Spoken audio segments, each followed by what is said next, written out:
Hello mes petits chats, bienvenue sur ma chaîne, j'espère que vous allez bien. On se retrouve pour ce petit make-up d'Halloween ultra facile, ultra rapide à reproduire à la maison. Je voulais pas faire quelque chose de compliqué. On part sur un petit effet sticker collé sur le visage avec un effet noir et blanc. Voilà, rien de plus simple au monde. Donc c'est parti immédiatement pour ce petit look, pour ceux qui veulent voir comment le réaliser à la maison. Alors je commence par appliquer ma petite base Wonder Glow de chez Charlotte Tilbury qui va me permettre d'accentuer un petit peu l'éclat de mon teint avant l'application du fond de teint. Pour accentuer encore plus ce glow, je vais utiliser le Hollywood Filter de chez Charlotte Tilbury toujours, qui est incroyable. Regardez-moi ce glow, c'est ma vie ce produit. Je continue avec l'application du fond de teint de chez Fenty Beauty, c'est le nouveau, c'est l'hydratant qui est incroyable comme fond de teint, je le trouve génial, il est couvrant, hyper lumineux, pour les peaux grasses peut-être à éviter. Je dis ça, je dis rien.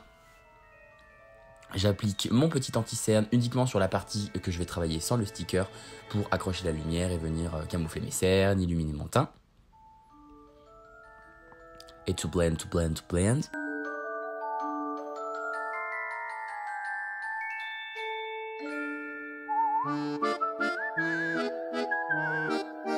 On applique un petit peu de poudre libre sur les zones où on souhaite fixer son maquillage tout simplement. Pour le coup, j'utilise la Laura Mercier.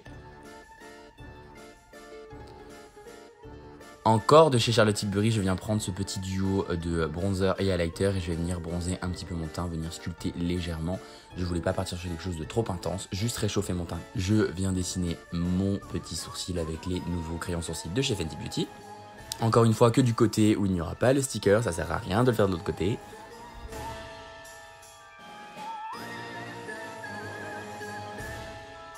Je prends mon Kajal blanc de chez Shiseido. En fait, là j'ai utilisé ça parce que je n'avais pas tout mon matos encore. J'ai pas encore tout mon matos de make-up sur Paris. C'était un crayon blanc qui est juste très efficace. Je prends mon anti-cerne blanc de chez Morphe. Si vous avez des crèmes vraiment de FX ou make-up d'Halloween, quoi, partez dessus, ce sera beaucoup plus pratique que ce que moi j'ai utilisé. Et je viens dessiner évidemment ma forme que je vais remplir. Je prends mon liner blanc de chez NYX Cosmetics et je viens dessiner les contours pour que ce soit un petit peu plus propre. Sachez que j'ai vraiment refait la forme encore et encore et encore. J'ai utilisé ma petite poudre blanche de chez By Terry Cosmetics pour venir fixer mon maquillage et je prends mon crayon blanc de chez NYX pour le mettre dans toute la muqueuse.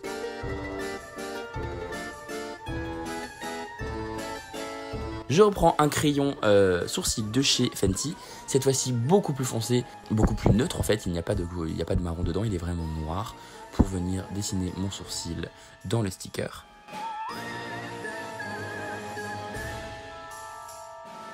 Je viens prendre ma petite palette 35O de chez Morphe et je vais utiliser un fard complètement neutre, donc pas trop chaud, pas trop froid, pas avec des teintes de bleu, quoi, vraiment quelque chose de neutre. Je l'utilise dans le creux de paupière et particulièrement sur l'extérieur de l'œil pour venir sculpter mon œil.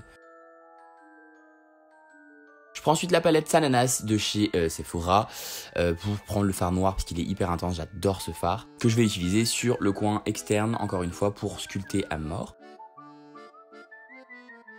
Je prends mon petit liner. Alors le liner, j'y suis allé mais bien comme il faut quoi. Assez épais, je le tire jusque dans le coin interne pour avoir un effet un peu cat's eye. Je voulais vraiment que le make-up soit quand même graphique, on le fait que sur un œil, autant se faire plaisir. C'est ça l'avantage aussi de ce genre de make-up, c'est qu'il n'y a même pas besoin que ce soit symétrique. J'utilise mon petit mascara Climax de chez NARS.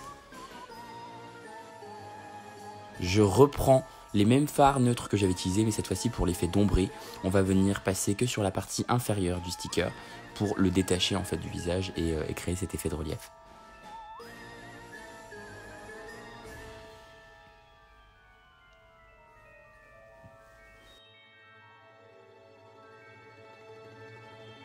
Sachez que j'ai utilisé d'abord ce fard taupe et que j'ai continué avec un pinceau très fin et un fard noir, donc en l'occurrence celui de la palette Sana.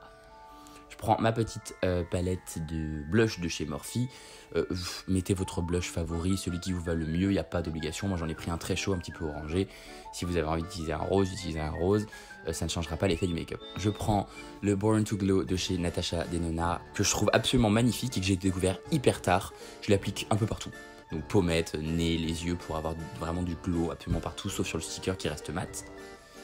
Et on termine avec la petite pointe finale, ce sont les sortes de petites vis, on va dire, qui viennent accrocher notre sticker. Donc d'abord liner noir et ensuite la petite pointe blanche pour créer le reflet, le volume en fait tout simplement de la vis. Je sais pas si c'est une vis, une punaise, on va dire que c'est une punaise, j'ai envie que ce soit une punaise.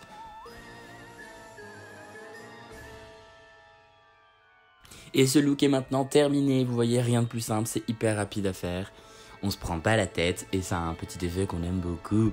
J'espère que ce look vous a plu, dites-le moi en commentaire, abonnez-vous à la chaîne, likez-la. Et moi je vous fais des tonnes et des tonnes de bisous, je vous dis à la semaine prochaine.